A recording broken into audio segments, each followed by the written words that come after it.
You're listening to Opera Box Score. Let's get ready to rumble! Wherever you are, however you're listening, it's America's talk radio show about opera. It's Opera Box Score. I'm Weston Williams, joined by Oliver Camacho and Matt Cummings. Just the boys. All right, this week, Soula Parassidis goes inside the huddle. Find out how the Greek-Canadian soprano amassed a loyal Instagram fan base by poking fun at the opera industry, and then pivoted to create a platform to address all the real issues for those who want to enter this career. Plus, in the 2-minute drill, it's curtains for the Royal Ballet and Opera, plus more studies show how listening to opera can improve your life and the economy. Make sure you subscribe to our podcast on Spotify, click follow on Apple Podcasts, hit the plus sign. You can also stream episodes of OBS every Saturday at 10 a.m. Central on amplisssoundsradio.com. Email us your hot takes by writing to mailbag@operaboxscore.com or upload a voice memo using the You Got Something to Say tab on our website, operaboxscore.com. However you contribute, you'll get an OBS beer coaster, an OBS lapel pin, and a #1 OBS fan foam finger just for sharing your own hot take. Let's start with Matt Cummings. It's been so long. It has been so long. So good to see you again. I know it's like kind of boring and very regional and topical to talk about the weather, but I did see that apparently we in Chicago have already had more snow this year than we had for all of last winter, and it's not even winter yet. So I'm going to use that to distract from the horrors of having to drive these untreated streets. Come on, Chicago, you're better than this. And of checking election returns to see that unfortunately that congressional special election is gonna come up a little short. Boy. I know. Yes. Maybe a miracle will happen in Nashville, and by the time we're done recording, everything will have turned A around. miracle in Nashville. That sounds like a Christmas movie. Oliver Camacho, what miracles are you looking forward It's like to? a Hallmark movie, a romantic Hallmark movie. Cowboys only. It's no tennis December, so enjoy that, everybody. But we are getting ready for the Olympics coming up is it February, right? I have seen like zero marketing for the Olympics. I don't know. I wonder they're just not going to happen this year. But anyway, I'm looking forward. We are officially in Advent, and we're all singing Messiahs and other Christmas gigs, and so we barely have enough time to put together these podcasts, folks. But we love you, and we're committed to doing this thing. So let's talk some opera. Let's sing some Messiah. Yeah, let's do it. Huddle up. Let's go inside the huddle. Soula Parassidis is a soprano who, if you have a lot of, if you follow a lot of opera accounts on your social media, you probably have come across her videos. We will actually discuss the history of her Instagram account, and we will eventually talk about her relatively new platform called livingopera.org. So much to discuss. She is a ball of energy, as you were about to hear. So many different ideas, just like coming out of her. And, I hope that you can follow the conversation. But, we do bring it to, we land the plane nicely. But before we get into this discussion about how she pivoted her social media campaign to creating a platform to really help her fellow colleagues in the opera industry, not just the young singers, but the, people that are really in the grind. Let's listen to one of her iconic roles, Ephigenie, which she performed in 2023, with Boston Baroque.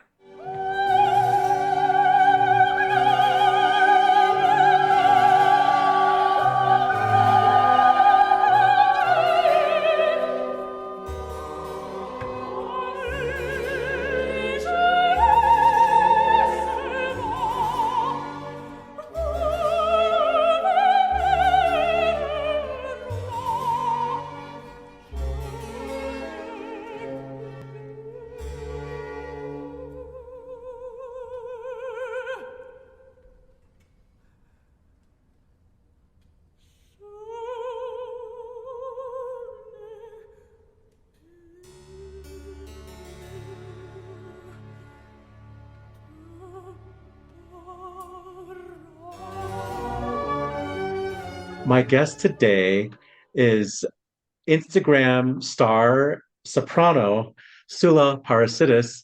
You say your name with a very ethnic When I hear you pronounce it yourself, do you have like a more Greek pronunciation? Oh, of course, but it depends if you're in Greece or if I'm elsewhere, because in Greece, there are a couple different ways that my name is pronounced. So, um, I won't get into like all variations, Yeah. but yeah, when I'm in North America and where I grew up in Canada, we just say Soula Parassidis. But if I'm in Greece, we say Soula Parasidi Oh, and I love it. Ah, or Parasidou, and it just okay. depends who you're talking to. But I think on my passport it says Parasidi in the Greek. So yeah, Okay. yeah. Well, the audience by now knows that I am crazy about singers. I love singers, probably to a fault. And as a singer myself, I understand a lot of you know, our bad habits and our psychoses and, um, the things that give us certain reputations. And I own it. And I also defend, vehemently, I defend my singing colleagues against other quote unquote musicians Mm, who disrespect us.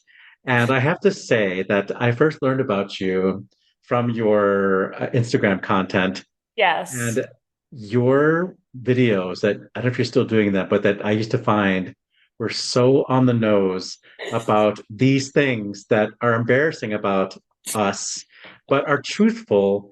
And we just have to own it. And I feel like I don't know if it's like you're poking fun at yourself or if you just like, Of course. these are the people you see out in the industry and you're like, yep, that's something that Oh, happens. definitely. Definitely. I mean, first of all, like I'm married to a tenor. We're super cliche. I'm a soprano. He's a tenor. We met singing, I think it was in Don Giovanni first, and I think a lot of people engage with my channel and think there was some big strategy behind it, but not really. In 2019, my husband and I started creating content for fun on the road, and it kind of stuck.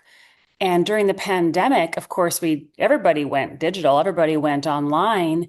I went through a rather unique experience myself being Canadian. And at that point, I was sort of, stuck in the States due to the pandemic. And I started to go through the US immigration process. And so I wasn't only, stuck sort of because of the pandemic, but I was also in this paperwork battle issue, weird time in my life. And I think what it did for me was strip away any pretense. And I just thought, you know what? I've got nothing to lose. These are the things I'm thinking about. These are the things that are making me laugh and get through this really tough moment. I'm just going to start posting whatever I think. And it really just began as a way to encourage and entertain myself because I had no idea when I was going to be able to get out there again. Because when you go through a process like that, you don't have communication from the powers that be. The government's not here giving you like a check in saying, don't worry, any day now. You're just like literally sitting there going, well, another day, mailbox is empty. Well, I guess I'll just, do the dishes, and you just have to kind of deal with it. And, um, my father was, immigrated from Greece to Canada. So I'd already had a bit of background in terms of those sort of processes and maybe some baggage. So I'd also been through it in Europe, when I was living in Germany and Austria. So I was like, oh my gosh, this is happening again. But the difference is when you're doing it here, you can't leave the country and you can't work. So I was sort of in this confined moment that was extremely challenging. And yeah, just thinking about how I missed singing and how I missed being on stage. And I was getting all these messages from artists also who were going through such tough times because I don't know if people realize this, but a lot of us got our contracts canceled like by press release, by email. It was tough. So I just thought, how can I uplift not only myself, but everyone around me who's really suffering? And how can I do it in a way that also maybe sheds some light on the industry, but in a constructive and fun way, not just in like kind of a backbiting way. That was important to me. Well, I guess I want to know now that, I mean, after the content began to, become more frequent and regular, did you see the need for maybe like a team to help you do all the editing? Because I know that you did this Symphogenia in Boston, So Yes. it's like a big deal and, Yeah. a big role. And you were putting out so much content at the same time. I was like, what's Listen, so for me, like this is just how I work, and everyone's different. My husband is natured differently than me. A lot of my friends who are singers are natured differently. I'm a doer. So just having a bunch of free time to think about this like heroic Olympian thing I'm about to do stresses me out. So I love to produce, and making content is great because it's not like I'm sitting there talking for hours. I'm in bed, fidgeting, like fiddling around with an app and figuring out how I can make it punchier or have fun. And it's taking my mind off the stress and the difficulty that is performing. Because as you said, a role like Iphigenie, or most of the roles I sing are like title roles. They're scary, they're stressful, they're hard, you know, and you need an outlet to sort of like decompress. And this is one of the ways that it really helps me just also stay grounded, frankly, even though it sounds kind of silly. Like, how can that help you feel more grounded as an artist? But I think it's because you bring it down to earth. And ultimately, when you have a laugh, you just remember that in the end, yes, it's super important. You want to do your best and you want to acquit yourself wonderfully on stage, but it's also like it's okay. It's just a show. yeah. It's just opera. It's fine. You want to always go out and do your very best that you can. But I don't feel, frankly, the same stakes singing Iphigenie as if I had to go and like do heart surgery or something. And I know that sounds a Right. bit silly to say that, but sometimes I feel like we sort of fantasize about the worst case scenario when we're performers. And this just helps me kind of stay focused, saying like, it's all fine. You're going to go out there and do what you can do. And this just helps me kind of stay grounded and not feel I don't know how to explain this to anybody who doesn't do this for their job. Yeah. But there's these like moments where you're just like, oh, am I really going to do this? And so anything you can do to sort of just take your mind off that and just arrive at the theater feeling excited and fresh and ready to go. However a performer can do that, they should do that. I get that. No, I definitely get the frenetic, you need to just like distract yourself thing. Yes. But also you're like the title character and there's like a very famous aria you have to sing and it's expected to be like exquisite and beautiful tone and like super legato and like, don't you feel like I should probably rest today? And like, Yeah. I mean, if I start going down that road, you know what's hard about doing recreating operas that everybody knows and loves and that you love, and then you have, for my mind, of course, I've got Callas. If you're talking about specifically about Iphigenie, of course, I have Oh Malheureuse Iphigenie, the second act aria. I have her tone in my mind. Like, I mean, I can just go back to it and hear it. And of course, I have my own voice and my own delivery and interpretation. And so how do I say something relevant as the person embodying it that night? That's really hard because you're the one that's doing it, and everybody has that soundtrack playing.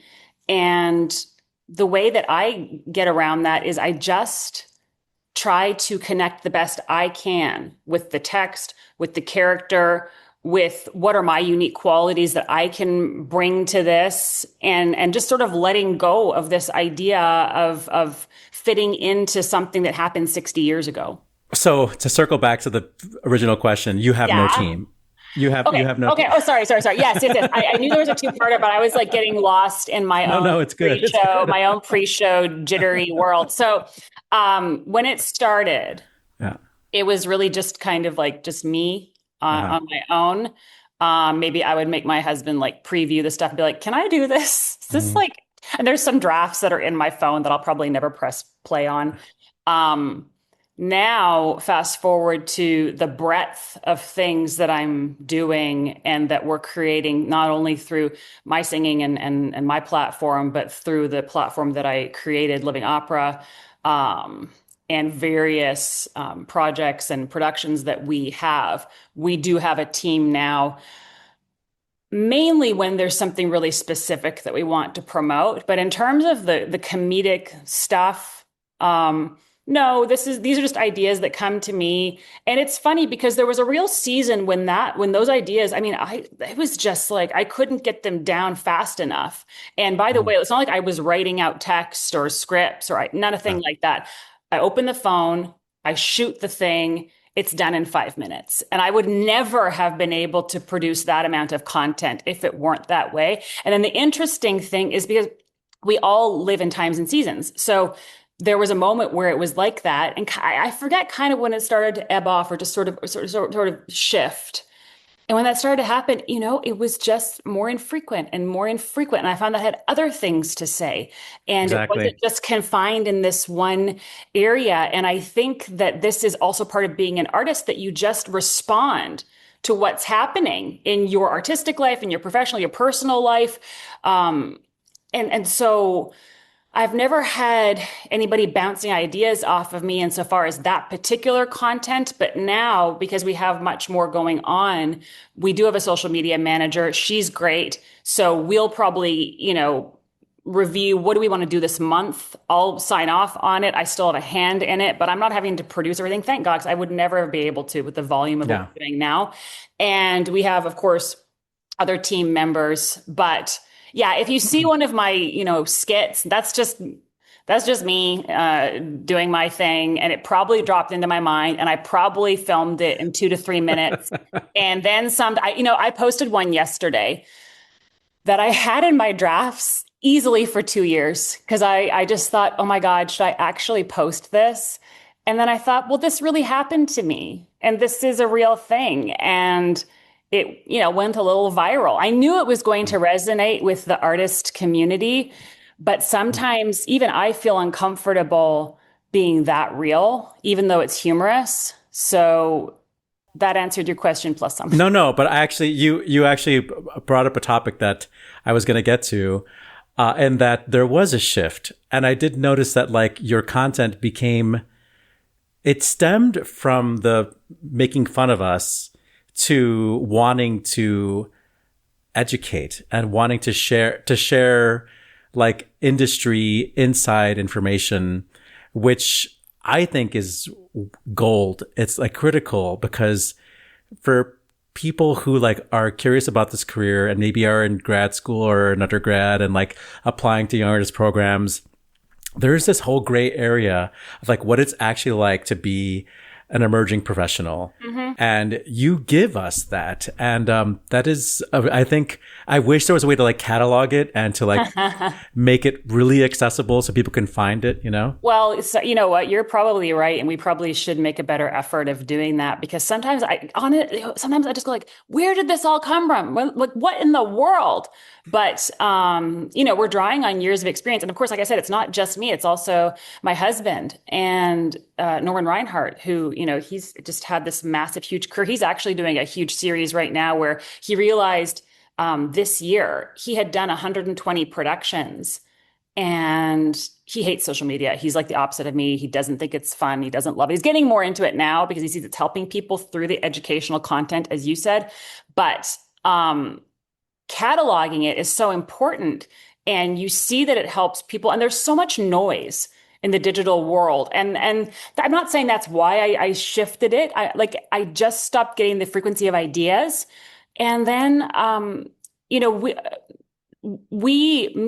husband and me, my team, we don't just think in seasons, like opera seasons. We think in 2-year, 3-year, 5-year, 10-year, 20-year segments, of what do we want to see? How do we want this to be different? My husband has always been fascinated and loves pedagogy, vocal pedagogy, and he has always wanted to, even 7 years ago, I think he started applying for higher education. He was going for his reference letters, and he was getting back emails from his folks saying I'm not going to refer you to this. You're not even mid-career yet. Why? What are you doing? But they don't understand that our approach to this is so multi-pronged and multifaceted. It's not enough for me to make a post saying, just so you know, it's like this. I want to actually affect some kind of change and a ripple effect. So we're not just doing this because it's content and likes and clicks and stuff like that. Because if we were, the easiest way for me to go viral is to, and by the way, if you want to go viral, here's how you can do it. Literally post memes all day and just like clips of Kala saying how great she is, and you will amass a giant platform. But I'm not really sure what that's going to do. We're like, okay, we care about this. So my husband, when he saw a position opened up at Northwestern University, it was perfect for him. They were looking for a tenor. They wanted somebody who is mid-career, still goes and performs. And he's like, I'm going to apply for this.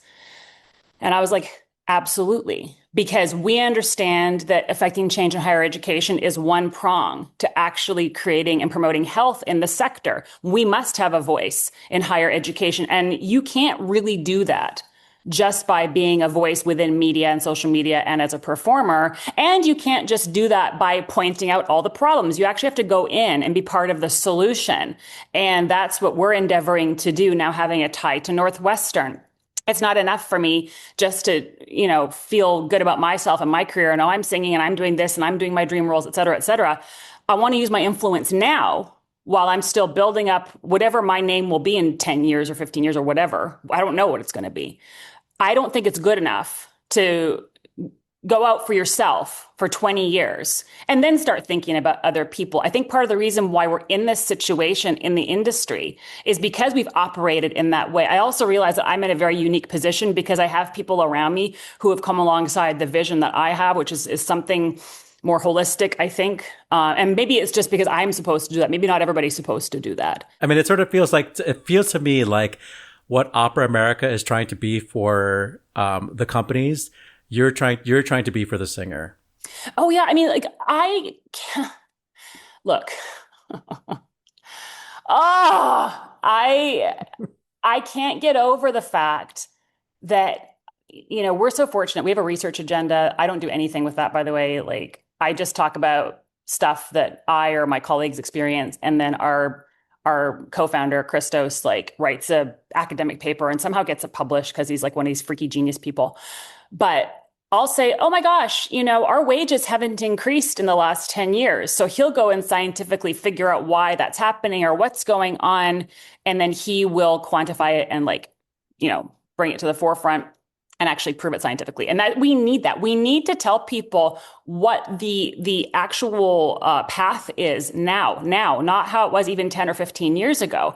Because if you're going to say to somebody who's 20 years old that it's a good idea for them to take a music degree and then not tell them anything about what happens afterwards, most people, I mean, I don't know, let me just give you one thing. So, if you pay your taxes in the United States and you work in Germany or you work in Italy or, whatever, there's a withholding tax you're going to pay right off the gross before you pay your agent or your housing or anything else, your coaching. And it's almost 40% of the contract.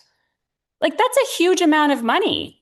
And so when you're making your calculations about what you're actually going to take home after 6 weeks or 8 weeks or whatever, you need to know that. Oh my goodness. It's one thing to have a dream and want to sing, but you have to know. You need somebody who has the business sense. And I know that there are so many young singers who are just so desperate for work and so grateful for work that they don't even think about these things. Honey, it's not just the young singers. It's singers in general. But I also know people who are approaching 60 who can't choose when they work. And they've been doing this for 30 years. They have to work. You know what I'm saying? And that's the kind of thing I want people to be informed.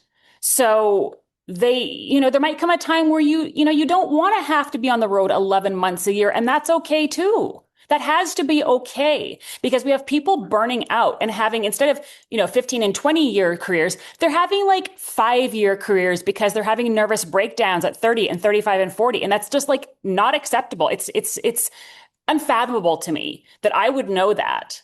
And at least within a small community, like my little online community, that I wouldn't at least tell them some of that so they can make a better decision for themselves. And furthermore, I think the pandemic proved that if this is your only stream of income, first of all, you're not in control of it. at any stage of the game. You're hired, first you have to find an agent, they pitch you, you get an audition, you get hired, and then, 2 years from now you do the contract, whatever it is, and it's in an opera company. And if they don't like how you sound by the time you show up, you get the boot and okay, so then what happens? You know what I'm saying? Like, we have to go through all these things, not because we're negative, but because we want to last. And we want to know what are the risks. And this career is just not for risk averse people. And you have to know that from the get go. And there's nothing wrong with that transparency. In fact, it's super healthy. Well, it's clear why Living Opera.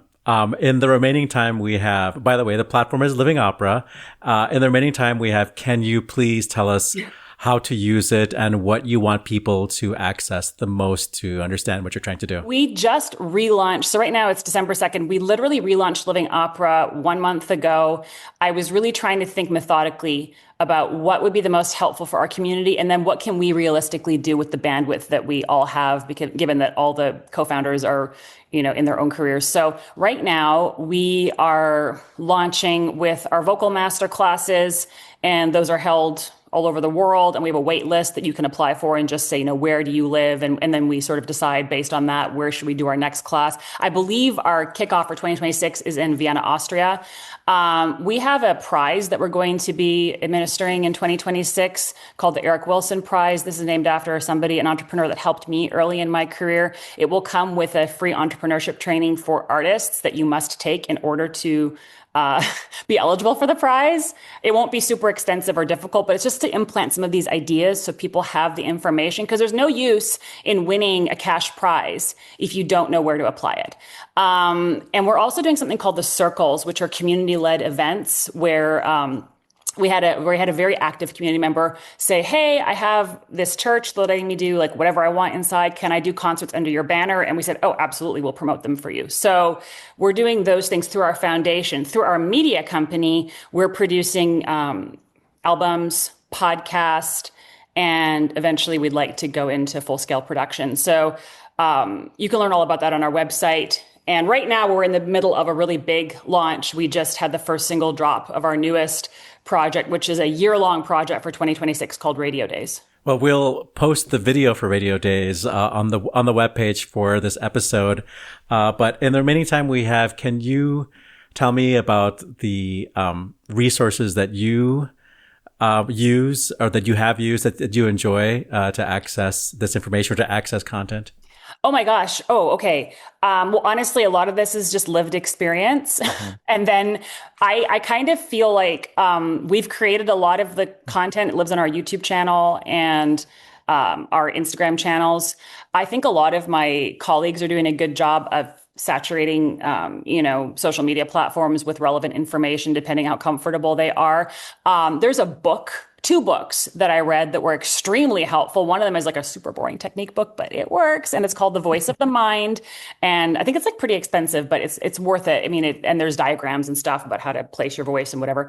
Another one is called Power Performance for Singers. And that's sort of around the psychology of singing. And it was sort of like applying sports psychology to singing, but it was specializing for opera singers. And that really helped me to get over certain bouts of performance anxiety that we all inevitably go through as we, go through this career. So those things really, really helped me.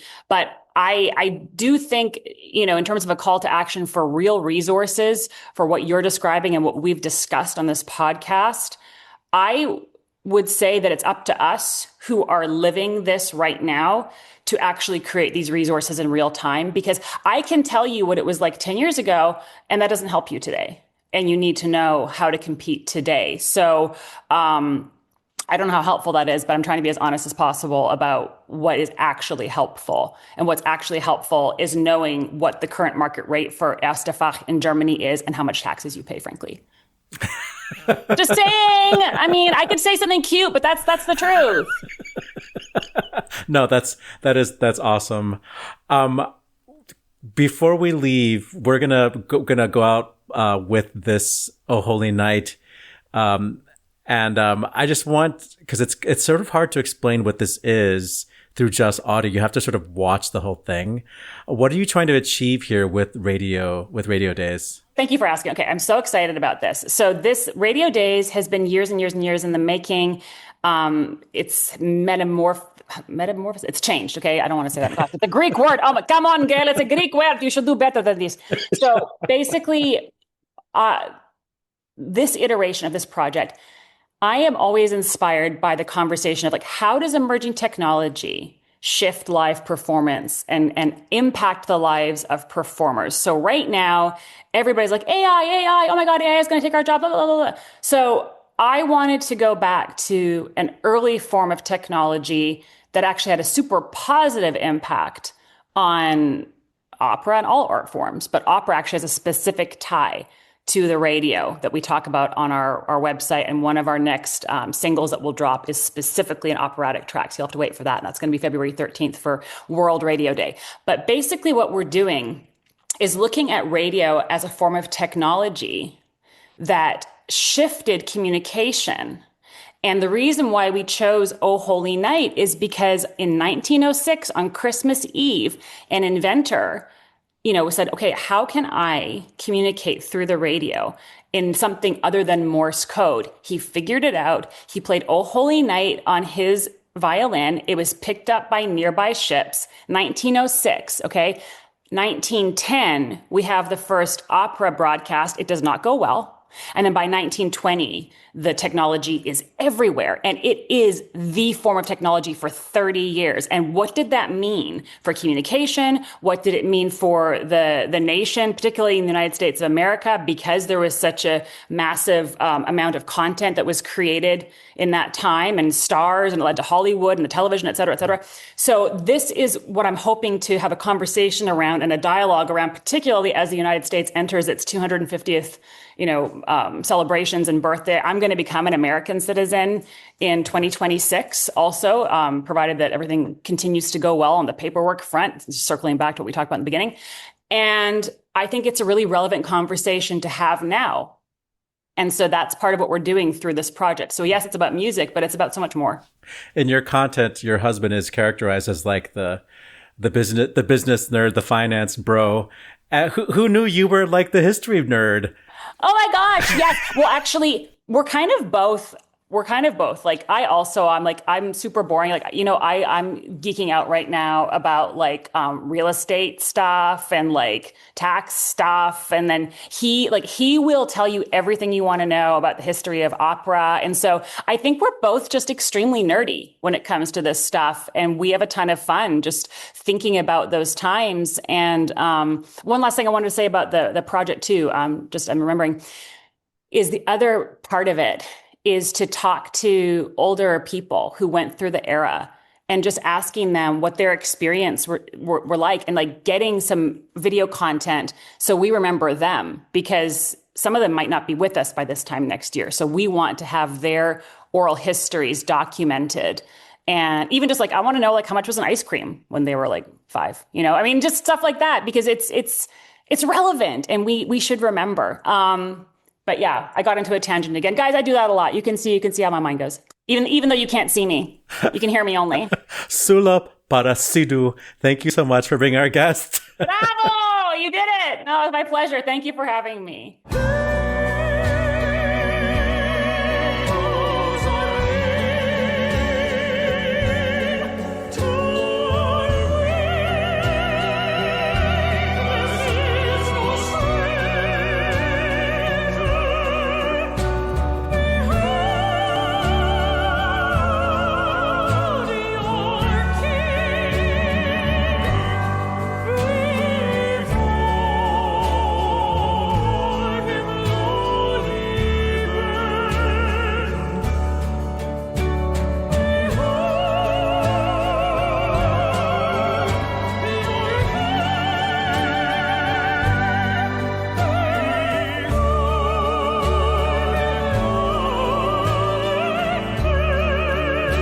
Oh Holy Night from Living Opera's Radio Days. A link to the complete video of this performance will be on the webpage for today's episode of Opera Box Score.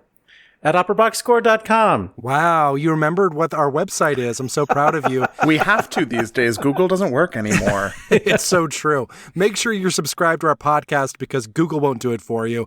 On Spotify, click follow on Apple Podcasts, hit the plus sign, go out, touch some grass, meet a friend, and let them know that as they get snowed in increasingly for winter, they're going to want a good new podcast to listen to. And if they're into opera or tennis, I guess, they should probably listen to Opera Box Score. The 2-minute drill is right now. This just in. The 2-minute drill. All right, listen up. Here's everything you need to know about what happened in Operaland this week. In an update to a previous drill item, Pata Burchlaja will remain in jail after the Tbilisi City Court extended custody for those accused of organizing protests during a rally in October, arguing the defendants committed violence against the ruling regime. In a statement during the court hearing, the Georgian base emphasized there was no violence at the protest and noted that the fight for the country's freedom must continue. The Royal Ballet and Opera will be getting new curtains for its main stage, set to debut next May. A part of a larger program, that's with 2 M's and an E, of renewal across the Royal Opera House. These will replace the current set of curtains that was installed in 1999 and will feature the personal cipher of King Charles III, the patron for the company. The Y2K vibes are just too embarrassing at this point. A recent UK survey conducted by the Royal Philharmonic Orchestra found a significant rise in the percentage of adults who want the government to do more to support the arts in Britain, up from 18% in 2024 to 29% this year. The most popular items included increasing funding for music and singing lessons in primary schools, committing more leveling up funds to support regional art programs, and making the arts accessible to young people of all backgrounds. A new study conducted by researchers at Bar Ilan University reveals that customers spend more when classical music is playing versus pop music. It is possible that classical music has a greater propensity to widen the acceptable price range than pop music, the researcher said. This in turn could positively influence consumers' purchase intentions, leading them to spend more. So, in this economy, save money by pausing your opera playlist and shop while listening to Opera Box Score instead. Warning. BM Global Opera and Arts has announced auditions for the Vienna Opera and Art Song Festival next spring. BM here stands for Boris Martinovich, the same singer and producer of the online classical voice competition run with his wife, Diane Martinovich. And our lawyers instructed me that that's all we should say at this time. But we can refer you to previous OBS episodes which covered the allegations about this competition from 5 years ago. The internet is forever, folks. In major awards news, soprano Seo Hyun-go has won the 2025 Young Singers Competition at Bampton Classical Opera. Congratulations. In trade news, Petr Štedron has been appointed director of the Brno National Theatre beginning in August 2028. Jakub Klecker has also been announced as that company's next music director. Jean-Louis Grandin is stepping down from the Orange Festival after 10 years, citing a reduction in the scope of programming at the event due to a lack of funds. Exit stage right. German-born South African mezzo-soprano Evelyn Dahlberg has died at age 86. Dahlberg made her professional debut at Covent Garden in 1953 and established her career in Germany before relocating to South Africa, where she became a beloved singing teacher and performer. And on this day, December 2nd, first performances include Handel's Lothario at the Haymarket in London in 1729. Free one for George. Domenico Sarro's Le Nozze di Teti e Peleo in Intermezzo premiered in Naples in 1738. Antonio Salieri's Le Horace premiered in Versailles in 1786. Luigi Cherubini's De Mofoon premiered in 1788 in Paris this time. Another Parisian debut, La Favorite of Gaetano Donizetti in 1840. 1877 saw the first performance of Saint-Saëns' Samson and Delilah. In 1924, Sigmund Romberg's The Student Prince had its U.S. premiere in New York City. Oscar Hammerstein's reworking of Carmen Jones with an all-black cast premiered on Broadway in 1943. And on this day, in 1970, it was the first performance of Michael Tippett's Knot Garden in London. Some anniversaries of birthdays on this day. In 1858, French bass René Fournet was born in Pau. The composer, baritone, and arranger of spirituals Henry Thacker H.T. Burleigh was born in 1866 in Stamford, Connecticut. 1873 saw the birth of French soprano Julie Giraudon, who created Cendrillon and Massenet's opera of the same name. And in 1923, it was the birth in New York City of the Greek-American soprano Maria Sofia Cecilio Kalogeropoulou, better known as Maria Callas. Hashtag Callas at 102. Just in time. That's your 2-minute drill.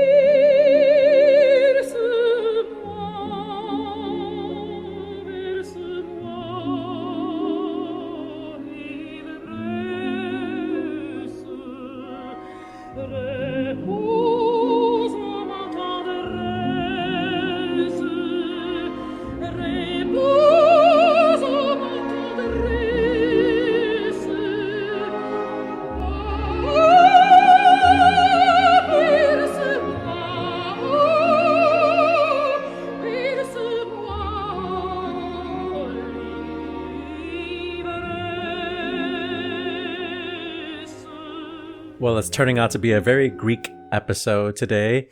That was Maria Callas with the Orchestre National de la RTF from the famous collection of French arias from 1961 conducted by Georges Prêtre. I think that's called Callas à Paris. Is that what that album is called? Yes, I think so. Many different versions of that album, yeah. But what phrasing? I mean, yes, the glory of the voice is over, but the musical intelligence is there, and I always refer to that interpretation of that aria for the phrasing, which often imitated but never duplicated. Do you ever wonder what number we actually got to in Well, we had Sophia Lambton, that author, which I feel like that's true. She gave us like 50 additional. A guest is worth 1,000 Calluses. Yeah.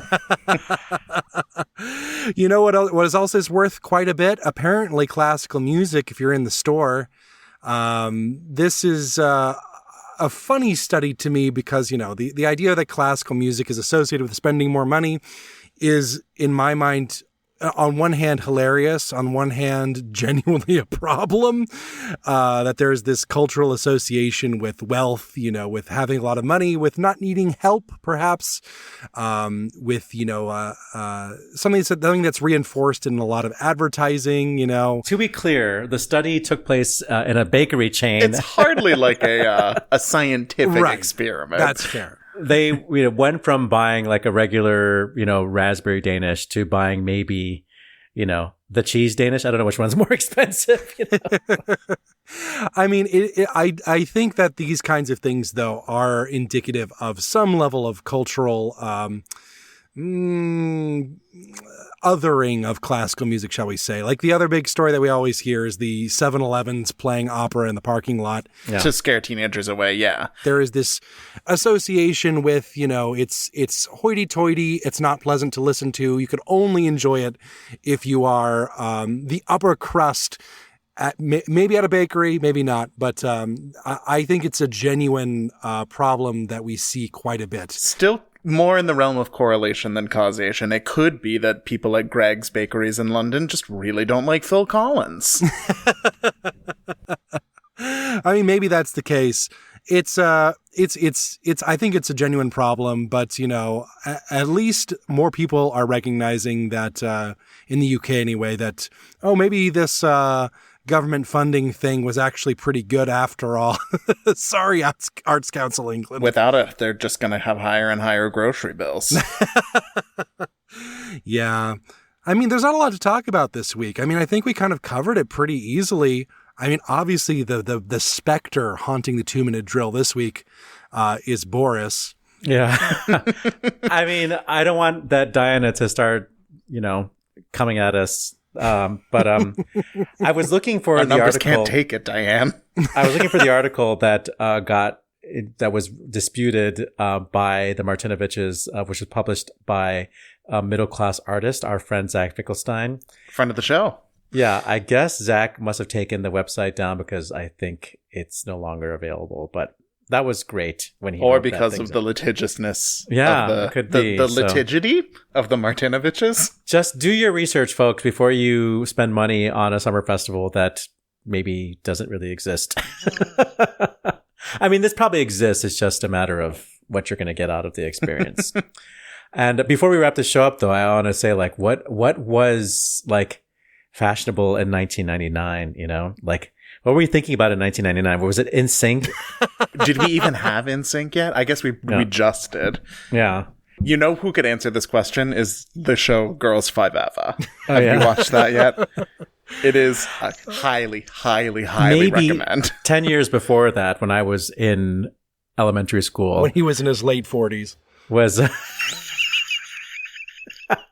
were Lisa Frank Trapper Keepers. I don't know if that means anything to either of you. Oh, those were still around in the 90s. Oh, yeah, yeah. Okay, Lisa Frank had elementary schools in a chokehold for 100%, decades. yeah. okay. So maybe the curtains at Royal Opera House are like still have like those Yeah, lots of frosted tips. leopard print stuff. People you know, wearing T-shirts over other shirts. I like that look. Yeah. It's about time to wrap this show up, but I'm just nostalgic for the 90s. That's going to be my good call, I think. Boy Meets World. You heard it here first. Good call. Bad call. On Opera Box Score. Good call, bad call. That's how we end the show. I've firmly established that it's Y2K fashion. Fashion in scare quotes, perhaps, but fashion nonetheless. Let's start with Oliver Camacho. Earlier this week, I saw a really cool teaser video for Tapestry Opera's upcoming production of 10 Days in a Madhouse. That's all the way in June of next year. 10 Days in a Madhouse is by Renee Orth and Hannah Moscovich, and I saw the world premiere at the O Festival, Opera Philadelphia's O Festival in 2023, and I really enjoyed it. They're bringing back at least one person from the original cast, a very critical artist. I guess I said why she was so good in the show, but Lauren Pearl returns as the nurse in this upcoming production. But the new version of it will star friend of the show Mireille Asselin. So that's in June. Mark your calendars for 10 Days in a Madhouse, presented by Tapestry Opera. Matt Cummings. I need Ashley here to do like the full segment on this album, but I recently have gone down the rabbit hole of the new Rosalia album, Lux, and just in time apparently, because Jacqueline Stucker, our friend of the show, posted a cover with Royal Opera House of the lead single from that album, Berghain, with violinist Stefano Montanari and pianist Hannah Quinn. We're going to share the link out to that video in the show notes. Fascinating to hear just like a more quote-unquote legit operatic take on like the classical pop crossover album that's taken the world by storm. Even Duolingo's getting in on the trend.